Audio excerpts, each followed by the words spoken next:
Hey everyone! Welcome back to my channel. I'm back with another digital artwork. This time, it's Selma the Sigma girl. Let's jump in and see the magic happen!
Now everyone's wondering, how did I make this with just the free version?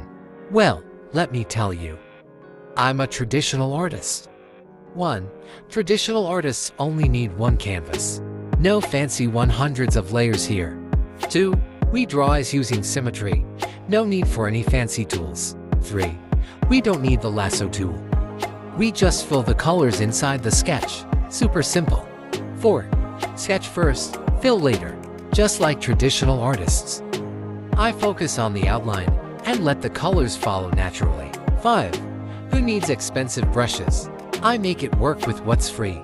And guess what? It looks just as awesome. So, now you get it, right?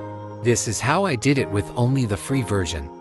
If you're good enough at art, you don't need all the pro features or hundreds of brushes. Next time, I'll show you how you can create everything with just one brush. So stay tuned for more fun tutorials, and don't forget to like and subscribe. And hey, if you've got any friends who are into digital art, share this with them.